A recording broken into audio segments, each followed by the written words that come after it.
Rebonjour, content d'être là pour pouvoir partager la parole.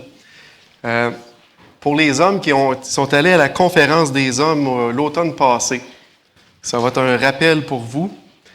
Plusieurs m'avaient dit « tu vas-tu le refaire à l'église? » Là, je me posais des questions, c'est parce qu'ils n'avaient pas compris puis ils voulaient une deuxième chance. Mais j'attendais l'occasion où ça se présenterait, puis le Seigneur m'a mis ça à cœur là. On va repartager un petit peu le sujet qu'on avait parlé. C'était pas juste pour les hommes en passant, c'était pour tout le monde. Même je suis content pour les ados qui restent, c'est aussi pour les jeunes. Parce que les personnages qu'on va parler, quand on les voit au début, ils sont encore dans leur jeune âge, adolescence, fin d'adolescence, début de l'âge adulte, quand on parle de eux. Daniel, Anania, Michaël et Azaria. Pour ceux qui avaient vu dans le message, j'avais pu envoyer d'avance des passages à lire. Puis c'était le côté historique là, le livre de Daniel. C'est pas le côté prophétique pour ceux qui aiment les prophéties. Peut-être une autre fois. Mais on va regarder plus le côté historique. Puis ça servir de l'histoire de Daniel, Anania, Azaria puis Michaël pour s'encourager, s'exhorter ensemble. De voir leur action, leur réaction dans le monde dans lequel ils avaient été placés. Fait qu'on va commencer par un mot de prière. Père Céleste, on va ouvrir ta parole, on va passer du temps à méditer, à réfléchir sur les histoires que tu nous as laissées. Et ces histoires, ce n'est pas des fables, c'est la réalité. Ta parole est inspirée de ton Esprit Saint pour qu'elle soit utile dans nos cœurs, qu'elle puisse trouver à t'appliquer, Seigneur. Et tu l'as fait par l'Esprit. Je te prie de le faire ce matin, Seigneur, que les mots qui vont être dits, ta parole qui va t'annoncer, puisse trouver place dans nos cœurs, qu'on puisse retirer quelque chose et l'appliquer dans nos vies, Seigneur. On veut imiter Christ, on veut de plus en plus à son image. On a besoin que tu nous guides pour ça, nous encourages. On n'a pas besoin de notre sagesse humaine, on a besoin de ton Esprit. À toi la gloire, au nom de Jésus. Amen. On va être dans Babylone ce matin, pour commencer. On va faire un petit bout d'histoire. Babylone, quand on parle de Daniel, Azaria, Michaël, puis Anania, il avait été déporté. Fait que le peuple d'Israël avait déjà été conquis, avait été battu. Il restait la tribu de Juda, puis Benjamin qui résistait, qui était encore là. Mais là, Nebuchadnezzar avait vaincu le roi. Il avait pris... il avait battu, il avait amené des prisonniers avec lui, déporté des gens, puis il avait déporté entre autres des jeunes gens, puis on avait ces 4 jeunes hommes-là, puis il les avait amenés dans la capitale qui est Babylone, la ville la plus puissante du monde de l'époque, une des 7 merveilles du monde, remplie de beauté, de luxure, d'opulence, de richesse. Une ville qui n'avait pas de complexe, pas de honte, une ville de sagesse humaine avec les astrologues, les magiciens, les sages, puis les Chaldéens, qui était là, une ville très intelligente, fière, pour ne pas dire orgueilleuse, une ville de pouvoir, une ville puissante, aux valeurs morales légères, une ville de débauche, une ville rebelle au seul vrai Dieu, parce qu'elle était polythéiste, elle croyait à plein de dieux différents, une ville idolâtre. Puis nos 4 jeunes hommes, c'est dans ce contexte-là où ils partaient de leur ville Jérusalem, de Juda, la ville du Dieu puissant, la ville du temple. Puis là, ils étaient amenés dans cette ville-là.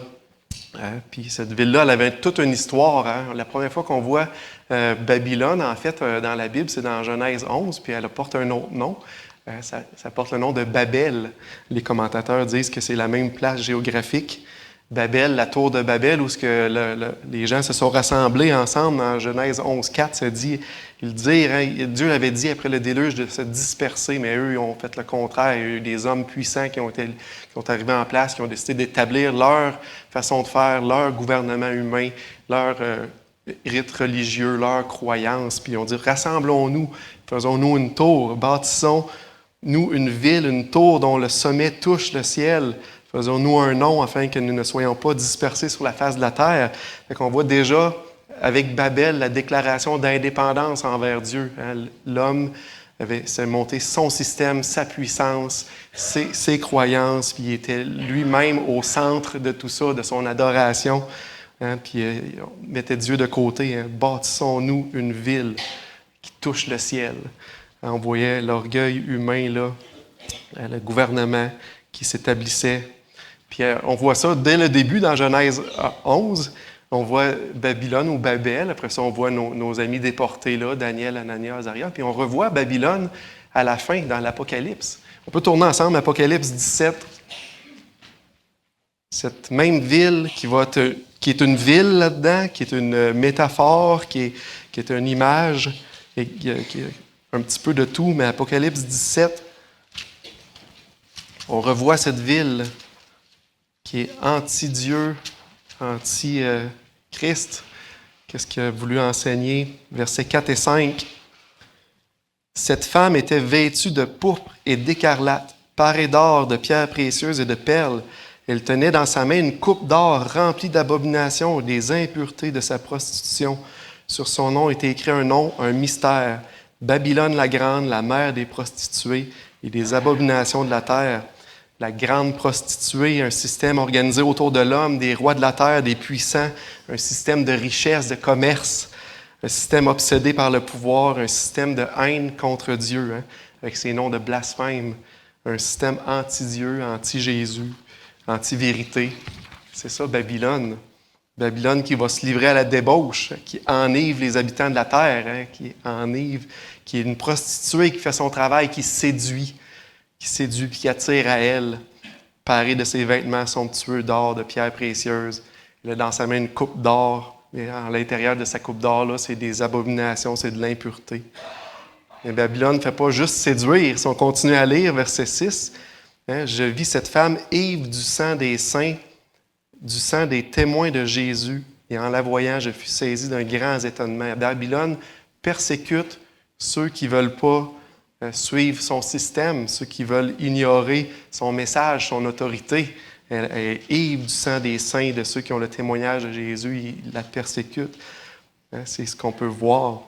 Ceux qui croient dans le témoignage de Jésus, le témoignage d'un Dieu trinitaire, de Christ, qui est Dieu, le Fils, qui est venu sur la terre comme un homme, 100% homme, 100% Dieu, qui a porté les péchés du monde, qui est venu mourir pour rétablir la communion avec Dieu, une communion brisée. Babylone ne veut pas ça.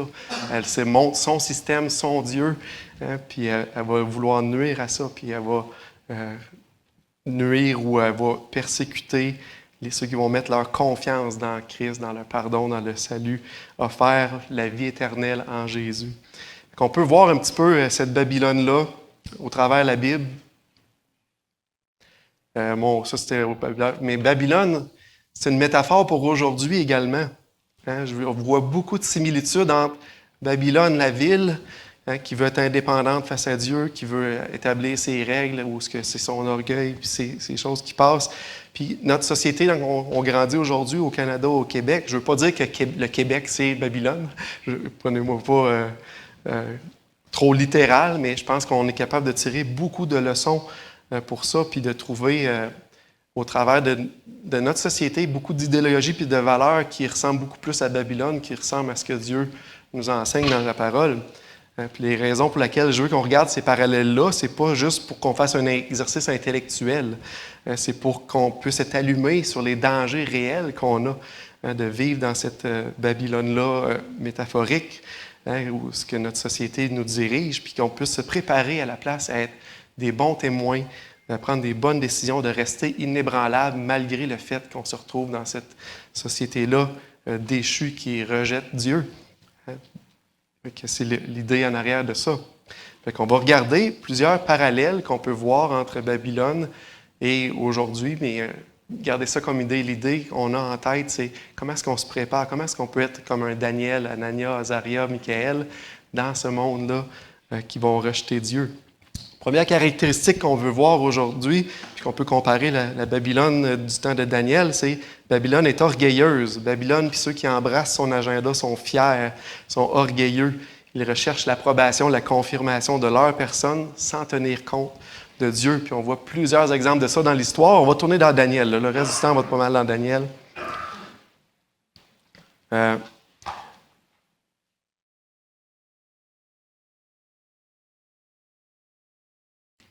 OK. On ne le lira pas tout, mais ceux qui ont eu la chance de se préparer, dans Daniel 3, on voit Nebuchadnezzar qui décide de se faire une grande statue. On voit pas juste qu'on le garde dans la tête. Nebuchadnezzar se fait une statue immense. Puis il dit les gens de son royaume, quand vous allez entendre de la musique, là, une liste d'instruments, qu'est-ce que vous allez faire? C'est que vous allez vous prosterner et adorer ma statue. Hein? C'est ce que Nebuchadnezzar parle. Est-ce que on peut comprendre un peu l'idée de l'orgueil. Hein? Aujourd'hui, on n'accepterait pas ça, d'adorer une personne de cette manière-là. Je ne pense pas que personne ici voudrait se mettre à genoux puis adorer une statue ou un être humain de cette manière-là. Nebuchadnezzar, lui, il le fait dans son royaume. Darius, dans Daniel 6, il s'est fait un peu prendre par ses grands et ses dirigeants, les satrapes qui étaient là, puis ils ont dit hey, « Darius, fais un édit, puis dis que les gens qui vont prier quelqu'un d'autre que toi pendant 1 mois de temps, ils soient jetés dans la fosse aux lions. » Puis là, Darius, il réfléchit, puis c'est une bonne idée, ça. Fait que pendant 1 mois, il voulait que les gens prient seulement lui-même. Est-ce qu'on peut imaginer un peu l'orgueil qu'il y a en arrière de ça? Ça, c'est dans la place que Daniel, Anania puis Azaria étaient. Puis ils ont subi ces choses-là, où l'orgueil de Babylone, l'orgueil de ses grands. Aujourd'hui, notre société est fière puis très orgueilleuse. On a même un mois qui s'appelle le mois de la fierté. Dans la Bible, la fierté ou l'orgueil, c'est un péché, mais nous, on en fait une fête, on le célèbre. Puis, c'est peut-être pas de la même manière où c'est une statue puis on adore, mais on adore l'identité. On adore l'identité des gens. Il faut la proclamer, il faut se mettre à genoux devant elle. Puis cette identité-là, c'est pas une identité comme on voit dans la parole, parce que Dieu veut qu'on s'identifie comme ses créatures, comme faites à son image. Non, c'est l'identité que nous, on se fait, nos ressentis, puis qui on pense qu'on est. Puis cette identité-là est reliée quasiment à 95% à nos pulsions sexuelles. C'est comme ça que les gens s'identifient aujourd'hui. Ils ne sont pas des créatures faites à l'image de Dieu, ils sont des gens hétérosexuels, homosexuels, transsexuels. Puis c'est comme ça qu'ils s'identifient. Puis on en fait 1 mois, une fête, une célébration pendant 1 mois de temps. On peut voir un petit peu le parallèle. Babylone qui adorait un homme, une statue. Nous, aujourd'hui, qu'on adore les hommes, les gens, la créature au lieu du créateur. On adore notre identité. J'adore qui je suis. Ça n'a pas vraiment de différence avec Nebuchadnezzar. Hein? On remplace la statue par notre profil de réseaux sociaux. On remplace ça par ce que les gens vont penser de moi, puis il faut que ce soit positif, puis qu'ils m'acceptent comme je suis. Pourtant, dans la parole de Dieu, il ne faut pas perdre de vue que Jésus est venu mourir pour une partie de notre identité qui est « je suis pécheur, j'ai besoin d'un sauveur ». Voilà mon identité. Une identité de créature à l'image de Dieu qui dépend de son Créateur, qui dépend de son Créateur pour son salut, pour qui il est. On voit un de ces pièges-là que Babylone nous présente. Une autre chose qu'on voit de Babylone, qui est un beau parallèle avec aujourd'hui, c'est que Babylone, avec son pouvoir politique, vont contrôler l'éducation. La parole de Dieu, elle, enseigne que les parents devraient être ceux qui éduquent leurs enfants. Aujourd'hui, ce pouvoir-là est débalancé complètement et donné dans les mains de Babylone. Dans Daniel 1,4, on va tourner, on va lire ensemble. Daniel 1,4. On va commencer avec le verset 3. Le roi donnait l'ordre à Aspenaz, chef de ses eunuques, d'amener quelques-uns des enfants d'Israël, de race royale ou de famille noble, de jeunes garçons sans défaut corporel, beaux de figure, doués de sagesse, d'intelligence, d'instruction, capables de servir dans le palais du roi, et à qui on enseignerait la langue, les lettres et la langue des Chaldéens. Hein, les gens de Babylone ont déporté Daniel, Azaria, Michaël, puis Anania, puis là, on va vous instruire comme on veut que vous soyez instruits dans nos lettres, nos langues, nos coutumes. C'est ça que vous allez apprendre. Hein, ça, c'est dans ça que Daniel et ses amis ont été apportés. Aujourd'hui, l'éducation est en guerre ouverte contre Dieu. Le premier point, c'est en refusant que Dieu est le Créateur. On enseigne la première chose à nos enfants, c'est que tout ce qui existe vient du hasard complet. Il n'y a pas de but, pas de direction. C'est la chance qui fait qu'on est là aujourd'hui. On élimine Dieu en partant dans notre système d'éducation. Puis l'éducation, c'est un terrain fertile après ça pour toutes sortes d'idéologies.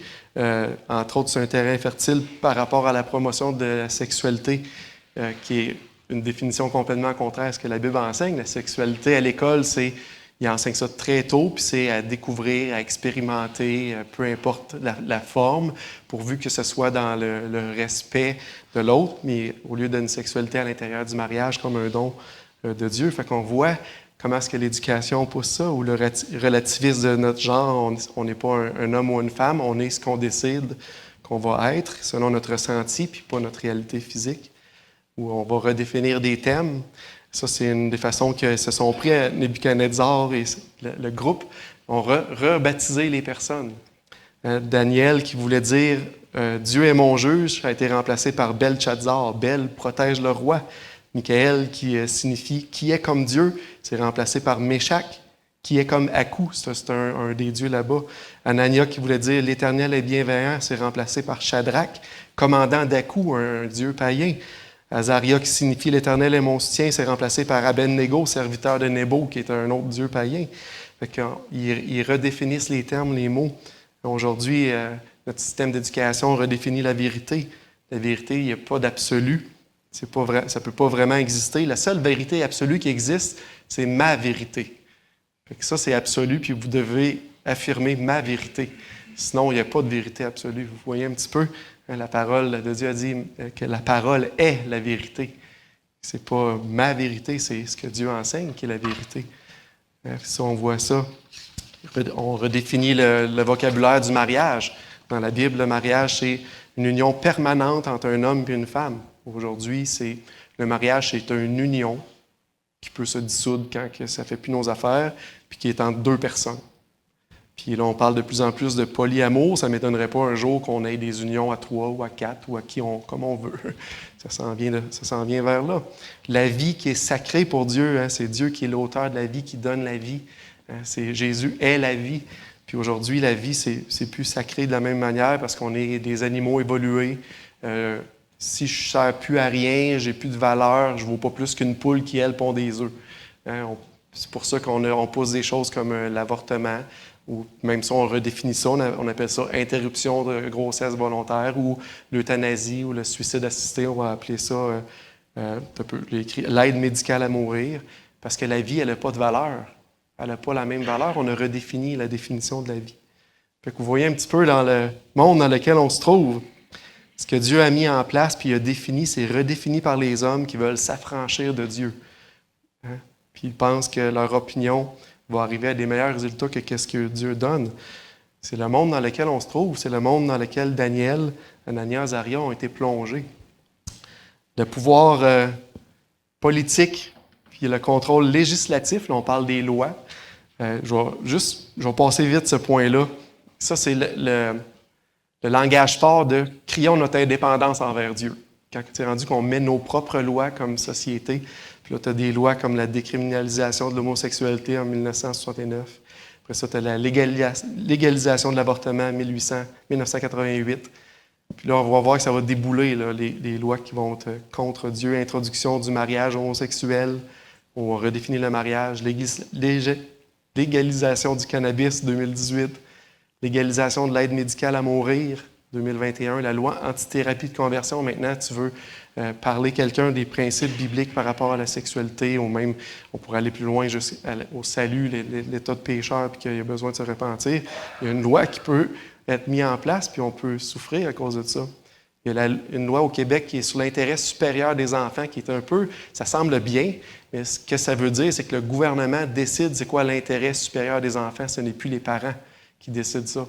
Fait que ça, c'est une autre loi qui a été placée, qui est contrairement à ce que la parole de Dieu enseigne. Fait qu'on peut voir que notre société aussi a poussé son côté anti-Dieu du point de vue législatif également. Et Babylone fait d'autres choses. Babylone séduit. Puis là, j'aimerais ça qu'on porte attention à ça. Babylone séduit, nourrit l'orgueil de l'homme, les endort, les rend inefficaces puis les éloigne de Dieu. Puis là, c'est à nous que je veux qu'on parle. Dans Daniel 1, vous êtes là. On va lire les versets 3 à 5. Là. Le roi donna l'ordre à Aspenaz, chef des eunuques, d'amener quelques-uns des enfants d'Israël de la race royale ou de famille noble, de jeunes garçons. On voit de jeunes garçons sans défaut corporel, beaux de figure, doués de sagesse, d'intelligence, d'instruction, capables de servir dans le palais du roi. Quand tu regardes ces critères-là, puis que toi, tu te fais choisir. Moi, je faisais partie des nobles, des personnes de la race royale. J'étais sans défaut, j'étais beau, j'étais sage, intelligent, j'étais capable, là, j'étais capable de servir, fait que c'est pour ça que j'ai eu la vie sauve. Ça peut gonfler l'orgueil d'un jeune homme comme Daniel, Anania, Azaria puis Michaël, là, des jeunes fin d'adolescence, début de l'âge adulte. Je crois que c'est une des choses que Babylone fait. Ils sélectionnent. Ils prennent des adolescents. Pourquoi? Parce que leur pensée n'est pas encore bien fondée, formée. Ils sont encore après réfléchir. Puis là, on continue. À qui on enseignerait la lettre et les langues des Chaldéens? On va leur offrir la meilleure éducation. Là, on parle de Harvard, Cambridge, le MIT. Là. Vous allez être brillants. Là. On vous donne la meilleure éducation. Vous êtes la crème de la crème, puis on va vous éduquer. Le roi assigna pour chaque jour une portion des mets de sa table, du vin dont il buvait, voulant les élever pendant 3 années, au bout desquelles ils seraient au service du roi. Puis je vais vous nourrir de ma nourriture, de mon vin. Puis vous allez pouvoir vous épanouir. Je vous offre les meilleures opportunités du monde. Babylone fait ça. Elle offre ce qu'on veut. On a cette tentation-là qui est tendue vers nous, qui est pour gonfler notre ego. Puis tout est là sur un plateau. Tu peux faire ce que tu veux. Les mantras aujourd'hui qu'on entend, c'est « Prends soin de toi, tu le mérites. Tu es capable. Sois toi-même. Si tu veux, tu peux. Pense, crois, ose, rêve. Suis ton cœur. » C'est qui est placé en avant? C'est toi, son orgueil. Pense à toi, vas-y, en avance. Les séductions qui sont là de tout bord, de tout côté pour les chrétiens et les non-croyants. On peut vivre dans un monde virtuel aujourd'hui, téléséries, Netflix, réseaux sociaux, jeux vidéo. On peut passer tout notre temps sans jamais interagir avec des êtres humains vraiment, là, à part comme ça. Là. On est capable, sans être là les uns pour les autres, chacun pour soi, pour son petit bonheur, à gaspiller des heures, des jours, des mois, des années dans ce monde virtuel-là, complètement engourdi par ce que Babylone nous offre, complètement déconnecté. On peut se rendre esclave de nos propres désirs, nos désirs sexuels. À cette heure, la pornographie, c'est un clic. Tu ouvres un écran puis tu as accès. On peut devenir engourdi par ça. On peut trouver notre bonheur temporaire dans toutes sortes de choses, drogue, alcool, troubles alimentaires, jeux, loisirs, toutes sortes d'esclavage. On peut transformer notre corps en une idole, où c'est notre nutrition, notre esthétique, l'exercice, puis ça devient le focus. Qu'au lieu que notre corps soit le temple de Dieu utile pour le Seigneur, notre corps, ça devient un Dieu. Ça peut être ça dans notre monde. On peut s'appuyer sur notre richesse, notre confort. Ça devient notre assurance dans notre vie, notre objectif de vie, ça devient ça. C'est facile dans Babylone de s'engourdir au point qu'on ne réalise pas qu'on est dans l'eau chaude, qu'on est dans le trouble, qu'on est après s'engourdir, s'endormir. Dans l'Apocalypse, on voit ça par rapport à une église. Ce n'est pas juste un problème individuel. L'église de l'Odyssée qui disait dans Apocalypse 3,17 « Parce que tu dis, je suis riche, je me suis enrichi, je n'ai besoin de rien. » Quand tu dis « je n'ai besoin de rien », parce que tu sais pas que tu es malheureux, misérable, pauvre, aveugle et nu. Une église qui était rendue autosuffisante. J'ai plus besoin de rien. Autosuffisante puis indépendante envers Dieu. Ça ressemble pas mal. Hein? Comme un peu les gens de Babel, là, on va faire nos affaires. J'ai plus besoin de rien. Tout ce que nos 4 amis avaient à faire dans Babylone, c'était manger puis boire. C'était ça, c'était là. Tout était là, le buffet était là. Tout était là pour eux autres. Consommer. Mais tout ce qu'on a à faire, nous, c'est consommer. Écran, sexe, substance, confort, richesse, name it. Babylone vous l'offre. Tout ce qu'on a à faire, c'est consommer. Est-ce que vous pouvez voir le combat spirituel, Luc en parlait tout à l'heure, le combat spirituel pour nos âmes, le combat qu'on a pour notre cœur, qu'il faut livrer. Est-ce qu'on est plus concerné par notre mode de vie, notre confort, que notre âme? C'est la question à se poser. C'est un vrai combat. Paul il en parle, il parle de Démas dans une des épîtres qu'il écrit à Timothée. Il dit « Car Démas m'a abandonné par amour pour le siècle présent. » Démas a acheté l'idéologie de Babylone, puis il est tombé dedans à 100%. Il a abandonné par amour pour ça. En Proverbe 4, verset 23, ça dit « Garde ton cœur plus que toute autre chose, car de lui viennent les sources de la vie, la vraie vie, la vie abondante en Jésus. » Ça vient de notre cœur. Puis où est-ce que notre cœur va t'attacher? Dans 1 Jean 2,15, ça dit « N'aimez point le monde, ni les choses qui sont dans le monde. Si quelqu'un aime le monde, l'amour du Père n'est pas en lui. N'aimez pas le monde. » Gardez votre main dans Daniel, on va revenir. J'aimerais ça qu'on tourne dans Romains 8.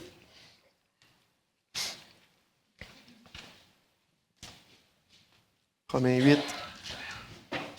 On va lire les versets 5 à 8.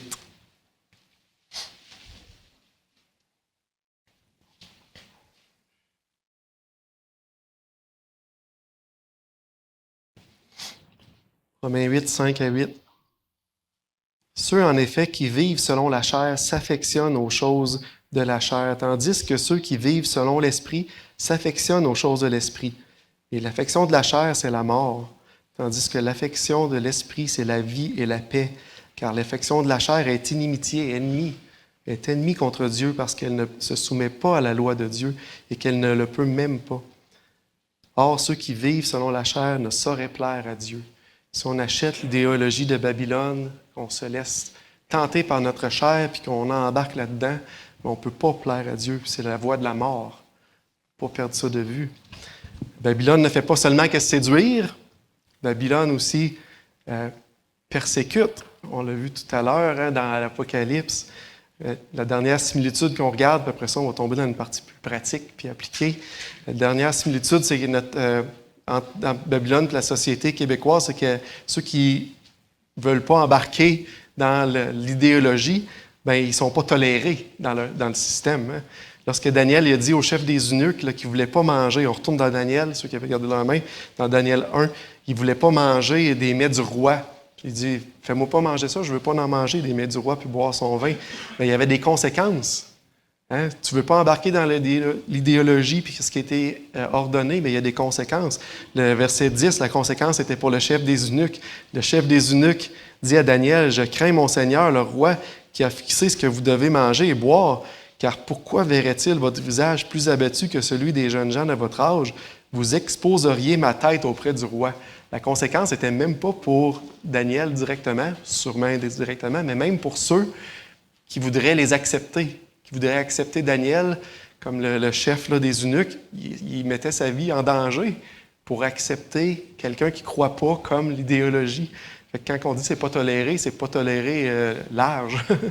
On peut voir ça un petit peu aujourd'hui. Dans Daniel 3, quand Nebuchadnezzar s'est fait sa statue, là, puis il a dit aux gens d'adorer, puis que Michaël, Anania et Azaria ont décidé, eux, qu'ils n'adoraient pas, puis qu'ils se sont fait rapporter devant le roi. Hein, on est autour de verset 15-19. Le roi, au début même, il ne le croyait pas. Il dit, ça doit être parce que vous n'avez pas entendu. Là. Je vais leur faire les instruments, là, puis là, vous allez pouvoir vous prosterner. Puis ils n'ont pas voulu. Daniel, Anania, puis pas Daniel, mais Anania, Azaria, puis Michaël n'ont pas voulu se prosterner devant Nebuchadnezzar. Vous voyez sa réaction. Verset 19. Sur quoi Nebuchadnezzar fut rempli de fureur. Il changea de visage et tournant son regard vers Shadrach, Meshach et Abednego. Ça, c'est le nom païen qu'il leur avait donné. J'aime pas ça utiliser ce nom-là. C'est pas leur vrai nom. C'est pas des noms qui louent Dieu, bénissent Dieu, mais c'est des noms que les païens avaient donnés. Il reprit la parole et tourna ses regards contre Shadrach, Meshach. Il reprit la parole et ordonna de chauffer la fournaise 7 fois plus qu'il ne convenait de la chauffer. Voyez-vous la haine quand vous ne voulez pas participer à ce qui se passe? En tout cas, pour eux, c'était réel. C'était là. Hein, on le voyait là. Quand Daniel a refusé de prier Darius, mais à la place, il a continué à prier Dieu tous les jours. Il rentrait dans sa chambre, il fermait la porte. Et puis là, que les satrapes sont venus, ils l'ont dit, « Ah, voyez, puis il ne suit pas ton édit, roi Darius. » Darius était triste parce qu'il aimait Daniel, mais là, les gens autour, eux, haïssaient Daniel, haïssaient parce qu'il n'a pas voulu embarquer dans le système. Puis là, eux l'ont amené pour lancer dans la fosse aux lions. Donc, on voit la persécution qu'il y en a aujourd'hui. Si on ne veut pas plier face à l'orgueil de Babylone, si on veut garder les définitions que Dieu enseigne dans la parole, si on ne veut pas être séduit par le monde puis embarquer dans un monde où ce qu'on va vivre pour consommer, puis on veut rester droit, debout, marcher pour Dieu, on n'aura pas des actes aussi radicaux et barbares. On ne se fera pas jeter dans une fournaise, on ne se fera pas jeter au lion dans notre société aujourd'hui. Par contre, il peut y avoir des conséquences. Puis est-ce qu'on est prêt à vivre ces conséquences-là? Tous ceux qui veulent vivre pieusement pour Jésus-Christ vont être persécutés. Hein? Eux, ils ont été libérés. On voit Daniel, Anania, Azaria se sont confiés en Dieu. Ils ont été libérés. Daniel s'est confié en Dieu, a été libéré. Dieu était avec eux. S'il était mort, brûlé dans le feu, ou s'il avait été mangé par les lions, mais savez-vous quoi? Dieu avait été quand même avec eux. Il a sauvé leur âme. La destination finale, ce n'est pas cette vie sur la terre. Cette vie-là passe, mais Dieu était encore avec eux. De tout ça. Être inébranlable pour Jésus dans Babylone, ça va impliquer souffrir. Parfois, on va goûter la délivrance, parfois, on va payer le prix. Puis on le voit dans la parole, on a vu des gens délivrés comme eux, on a vu d'autres payer le prix. On pense à Étienne. Étienne qui a témoigné, il s'est tenu ferme pour Jésus devant des religieux, puis des gens de synagogue, puis il n'a pas dilué son message. Puis Étienne, il est mort lapidé, mais par contre, Dieu lui a donné la grâce. Quand il a ouvert les yeux, il a regardé au ciel, il a vu Jésus, Dieu est avec lui. Qu'on vive les conséquences ou qu'on soit délivré, Dieu est avec nous, mais restons inébranlables dans Babylone. On va aller dans le côté un peu plus pratique. Comment être inébranlable dans Babylone? Comment être inébranlable pour nous comme enfants de Dieu, comme croyants qui veulent honorer le roi, qui veulent servir Jésus-Christ? Plusieurs choses que j'aurais aimé qu'on regarde, qu'on va tirer comme leçon de ce qu'on a vu. J'aimerais juste rappeler quelque chose que Dieu avait fait pour Daniel. Le prophète Daniel, lui, il a été déporté, il a été amené à Babylone. Il y a un autre prophète qui est Jérémie, qui lui n'a pas été amené à Babylone comme ça, puis qui a écrit sur qu'est-ce qui allait se passer, puis il a fait une prophétie dans Jérémie 29. Puis là, dans cette prophétie-là, c'est une prophétie pour encourager. Il n'y a pas beaucoup de passages qui encouragent dans Jérémie, mais c'est une prophétie pour encourager le peuple qui avait été déporté, pour lui donner des guides de comment vivre. Puis dans ces guides-là, de comment vivre dans Babylone, il disait, Jérémie, en fait Dieu, disait au peuple de se bâtir des maisons, de se marier, d'avoir des enfants, de ne pas diminuer, de prier pour la ville, prier pour Babylone parce que votre paix dépend de ça, puis que votre bonheur est relié à ça. C'est spécial, hein? Mais Jérémie est après dire à Daniel, puis ceux qui sont déportés, mais faites votre vie là. C'est là que vous êtes maintenant. Faites votre vie, mais continuez à prier, à regarder les yeux sur moi, continuez à dépendre de moi pendant ce temps-là. Puis, il leur dit, dans 70 ans, vous allez revenir, je vais vous ramener dans votre pays. Mais aujourd'hui, on est placé dans ce monde-ci, on est placé dans notre société, on est placé au Québec, à Sherbrooke, chacun dans nos places, comme on voit dans Jean 17, quand Jésus prie à son Père, il dit « Je ne prie pas de les ôter du monde, mais de les préserver du malin. » Verset 18, il dit « Comme tu m'as envoyé dans le monde, je les envoie, je les ai aussi envoyés dans le monde. » Un peu de la même manière, on est là, on est dans, on va prendre Babylone métaphorique, dans cette société-là, on a été placé là. Puis Dieu, il ne nous dit pas de nous isoler. Il nous dit, bâtissez-vous des maisons, faites votre vie ici, mais perdez-moi pas de vue, continuez à prier, dépendez de moi, parce que pour votre bien. Puis Jésus, en priant à son Père, il dit de les garder, protège-les. Puis oui, il nous garde, il nous protège. J'aimerais ça pouvoir vous prophétiser comme Jérémie, puis dire dans 70 ans, on part, mais je ne peux pas faire ça, je n'ai pas ce message-là. Mais certainement, on va partir. Ça a été écrit dans la parole. Un jour, Dieu vient chercher son peuple puis établit sa Jérusalem, sa ville où ce que son peuple règne avec lui. Puis ce ne sera plus Babylone, ce monde-là. Ça, c'est notre espoir. Mais fait qu'on est là, on est ici. Il faut rester inébranlable dans ce monde-là. Qu'est-ce qui est triste, c'est qu'au bout de 70 ans, pensez-vous que c'est tous ceux qui avaient été déportés, qui avaient hâte puis qui sont revenus? La plupart, ils étaient engourdis, ils s'étaient fait prendre. Ils avaient fait leur vie dans Babylone, mais ils avaient fait de Babylone leur vie. C'est un petit reste qui est revenu en trois fois des déportations, mais un petit groupe. Revenus, ils n'ont pas profité de ces promesses-là de Dieu. Soyons pas ceux qui vont être engourdis, mais restons prêts, restons réveillés, restons allumés. Fait que comment on peut faire ça? Puis j'ai tiré 3 leçons de ce qu'on a vu, qu'on peut voir dans le passage de Daniel 1 à Daniel 6, qu'on voit avec Daniel, Anania, Azaria, puis je vais vous partager. On a vu un autre tout à l'heure dans le psaume, j'ai trouvé ça excellent. Gardons les yeux sur Dieu qui est beaucoup plus grand que nos circonstances. Ça serait une 3e qui certainement ont fait aussi, qu'on aurait pu appliquer. La première qu'on va voir, c'est choisir d'avance de ne pas pécher. Jeudi, on avait un petit groupe à la maison, puis on a partagé, puis une des personnes a partagé ça, choisir d'avance. Puis c'était mon point, puis je trouvais ça intéressant, que l'Esprit dirige dans la même direction. Choisir d'avance. Daniel 1, verset 8.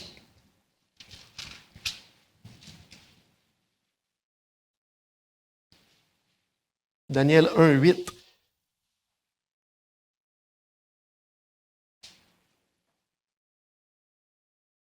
Daniel résolut de ne pas se souiller par les mets du roi, par le vin dont le roi buvait, et il pria le chef des eunuques de ne pas l'obliger à se souiller.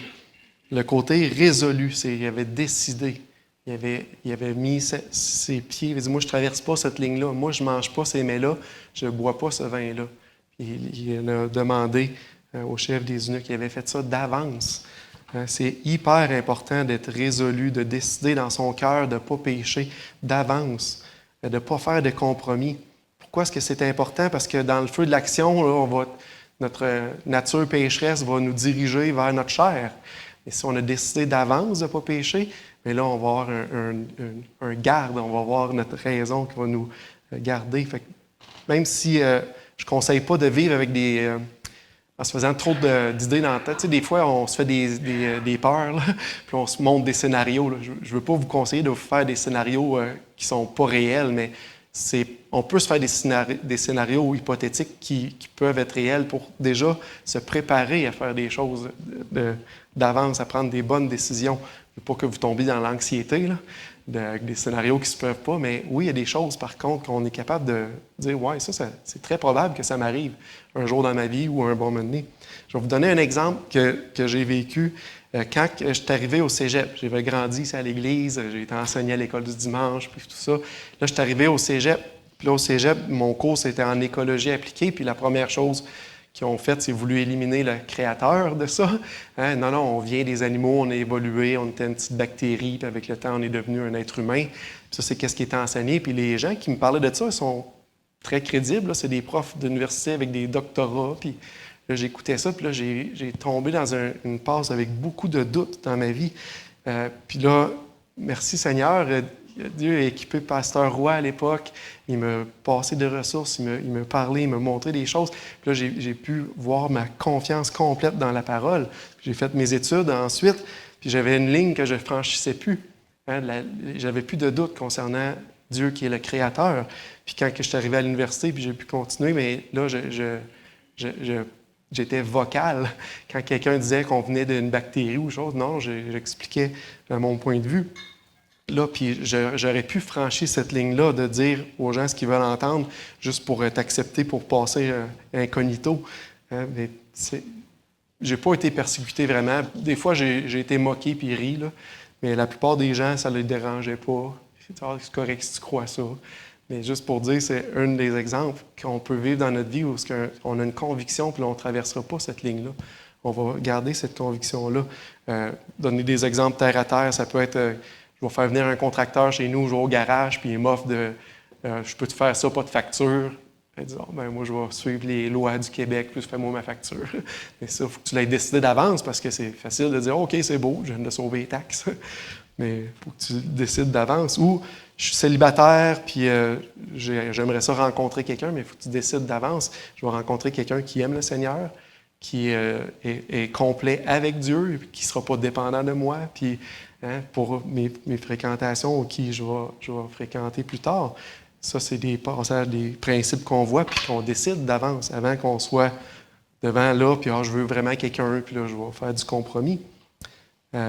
J'arrive à un nouveau travail, quelque chose de nouveau dans ma vie, un groupe activité, je m'inscris dans un réseau de quelque chose pour faire de la cuisine communautaire, mais je vais décider d'avance que moi, je m'affiche comme un croyant. Comme ça, quand il va y avoir des tentations, ça va être beaucoup plus facile, parce que les gens, ils savent, puis ils savent qui tu es. Pour les hommes, dans Job, il a pris une résolution, il avait pris un pacte avec ses yeux, dans Job 31, 1, ça dit... J'ai fait un pacte avec mes yeux, je n'aurai pas arrêté mes regards sur une vierge. Je décide d'avance que mes yeux, je vais les garder purs. Je ne vais pas commencer à regarder toutes sortes de choses qui ne sont pas correctes. Et ça, c'est le premier point qu'on voyait Daniel. Daniel avait résolu, puis ses amis ont fait la même chose. Moi, je ne vais pas me souiller par les mets du roi, puis il avait décidé d'avance. Puis quand ils sont arrivés devant le fait, ils ont pu dire, voici la ligne qu'on ne franchira pas. Je vous encourage à ça. C'est un premier point pour rester inébranlable dans ce monde. Le deuxième qu'on voit de Daniel, ses amis, c'est une vie de prière. J'ai fait quelques études là-dessus, puis je continue à en découvrir. Je trouve ça tellement merveilleux. On voit Daniel puis ses amis, on les voit intercéder, on les voit prier, puis on les voit confesser mais c'est quelque chose qui est dans leur vie, puis c'est quelque chose qui est intégré. Daniel 2, on va tourner dans Daniel 2, versets 17-18. Ça, c'est Nebuchadnezzar qui fait un rêve. Dans son rêve, il voit une grande statue de différentes formes, puis tout ça, puis là, une pierre qui se détache, puis il fait briser la statue. Puis là, il va voir ses sages, puis il leur dit « Expliquez-moi ce que j'ai rêvé, puis donnez-moi l'explication. » Fait que là, il leur dit pas c'est quoi qu'il a rêvé pour qu'il invente n'importe quoi. Puis de toute façon, il avait un peu oublié ce qu'on voit dans la parole. Il leur dit « Trouvez-moi ce que j'ai rêvé, puis après ça, donnez-moi l'explication. » Logiquement, on ne peut pas lire dans la tête de quelqu'un qui ne se souvient même pas de ce qu'il a pensé. Fait que là, personne n'était capable. Là, ça vient aux oreilles de Daniel. Puis le réflexe de Daniel, puis ça, on tourne là, on est dans le verset 17 et 18, Daniel 2, 17, 18. Ensuite, Daniel alla dans sa maison et il instruisit de ses affaires Anania, Michaël et Azaria, ses compagnons, les engageant à implorer la miséricorde de Dieu, du Dieu des cieux, afin qu'on ne fasse pas périr Daniel et ses compagnons avec le reste des sages de Babylone. Les a engagés à implorer la miséricorde. Ça s'appelle de l'intercession. On est tous dans cette Babylone-là, on a besoin d'intercéder pour la grâce, pour la miséricorde de Dieu, pour nous-mêmes, pour nos frères et sœurs. Dans ce cas-là, ce n'était pas juste pour eux autres, mais c'était pour les autres également. Autour, on a besoin d'intercéder devant le Seigneur.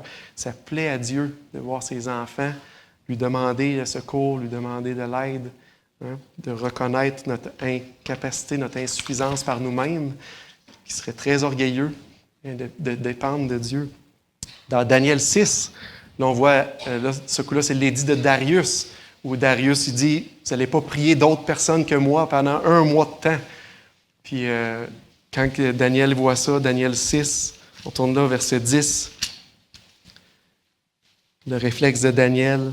« Lorsque Daniel sut que le décret était écrit, il se retira dans sa maison, où les fenêtres de la chambre supérieure étaient ouvertes dans la direction de Jérusalem, et 3 fois par jour, il se mettait à genoux, il priait, il louait Dieu, comme il le faisait auparavant. » Daniel, c'était dans son habitude, dans Babylone, de dépendre de Dieu, de louer Dieu, de l'adorer, d'être proche de lui. Puis quand ces dit-là est arrivé, lui a continué comme d'habitude. Je ne sais pas si vous avez entendu dans les nouvelles, dans les derniers mois, là, où il y a eu une vague, notre premier ministre il voulait interdire les prières dans les lieux publics.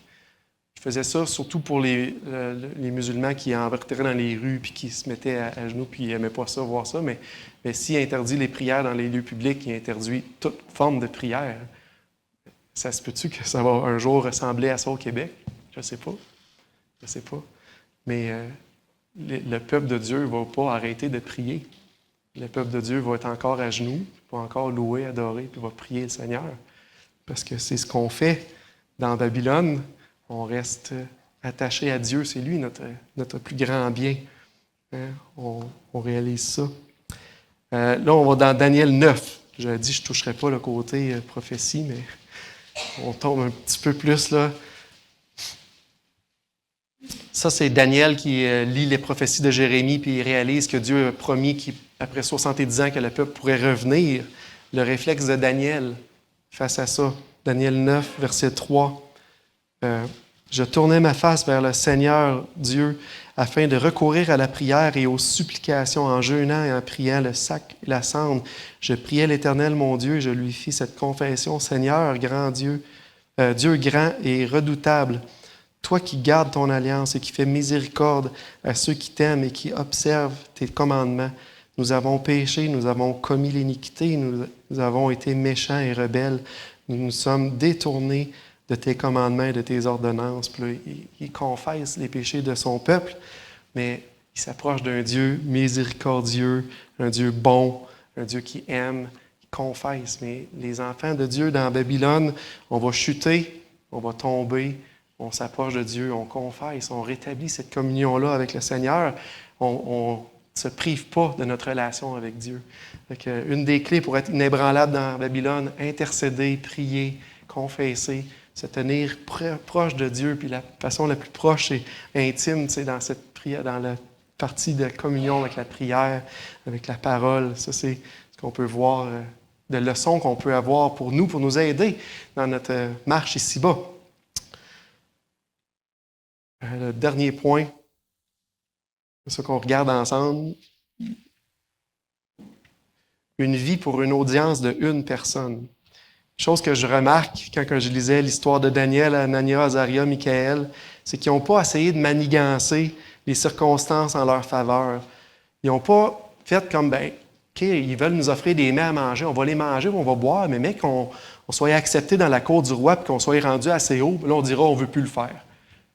Ils n'ont pas essayé de faire ça. Ils ont été authentiques là, immédiatement. Ou bien quand que le roi, Nebuchadnezzar, il a dit à Anania, Michaël, Azaria, agenouillez-vous puis adorez ma statue.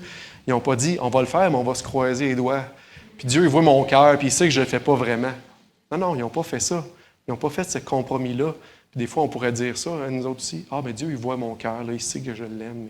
Mais c'est en action qu'ils l'ont montré. Ils ont vécu comme s'il y avait une personne. L'audience, c'était une personne, c'était Dieu. C'était pas Nebuchadnezzar, c'était pas le chef des eunuques qui l'offrait à manger. C'était Dieu, leur audience. Daniel 6, verset 4. On l'a lu tantôt. Non, on n'a pas lu celui-là. Daniel 6, 4.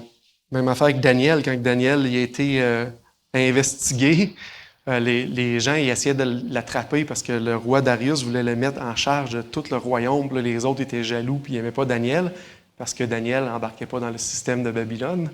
Puis là, ils étaient jaloux puis ils voulaient le faire prendre. Puis ils ont essayé de trouver quelque chose à reprocher à Daniel. Une espèce d'investigation CSI. Ils ont mis tout le monde là-dessus puis ils regardaient. Puis ils disaient hey, on n'a rien qu'on peut prendre contre cet homme-là.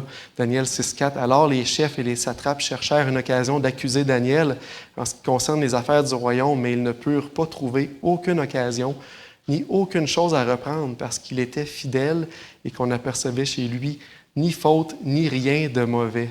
Fait que même avec l'interdiction, Daniel, il ne s'est pas caché, il est allé prier, mais les gens qui l'ont regardé, ils n'avaient rien trouvé de mauvais parce que Daniel vivait pour une audience de une personne. Il vivait pour Jésus-Christ. Daniel, Anania, Azaria et Michaël avaient compris que ce n'était pas eux qui étaient les maîtres de leur destin. Ils ne pouvaient pas jouer dans les zones grises du compromis. Ce n'était pas ça leur but. Puis espérer des résultats différents. Ils vont jouer dans le compromis, mais juste, peut-être que ça va passer. Non, ça ne marchait pas.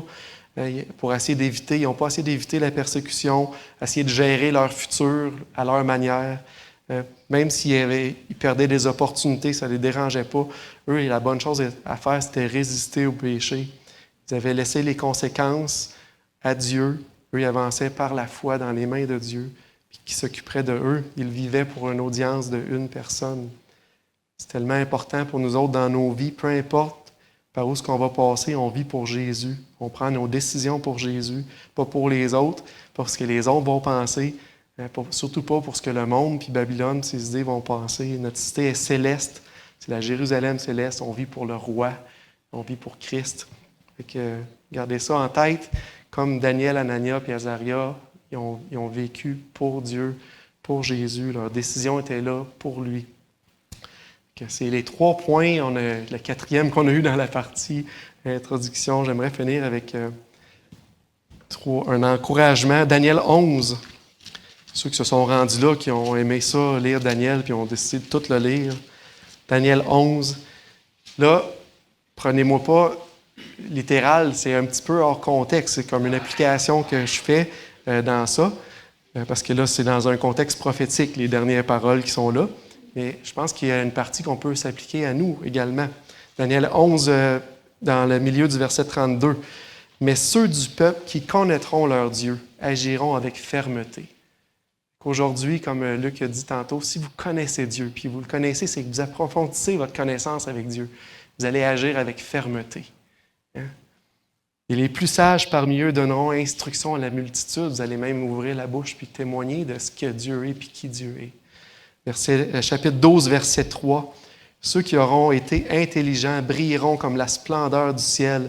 Et ceux qui auront enseigné la justice à la multitude brilleront comme les étoiles à toujours et à perpétuité. » Les intelligents dans la parole, c'est ceux qui craignent le Seigneur. ceux qui craignent Dieu, ceux qui marchent dans ses voies. C'est eux les intelligents. Si vous avez été intelligent, vous allez briller comme la splendeur du ciel. Si vous avez enseigné la justice à la multitude, vous allez briller comme les étoiles à toujours et à perpétuité. Daniel 12, 13, Dieu a donné ça comme mot à Daniel pour l'encourager. On peut l'appliquer si on marche dans les voies comme Daniel a fait. Si on veut l'utiliser comme un de nos modèles, notre modèle ultime étant Jésus-Christ. Daniel 12, 13, « Et toi, marche vers ta fin. Tu te reposeras et tu seras debout pour ton héritage à la fin de tes jours. » Marche vers ta fin. On a une vie à faire ici. C'est court, ça passe vite. Faisons-le de façon intelligente. Connaissons notre Dieu pour avoir été ferme, marcher fermement dans la place qu'il nous a placée pour le glorifier. Sois inébranlable dans Babylone par la grâce de Dieu, sa miséricorde, pour sa gloire. Lui, la gloire. On prie.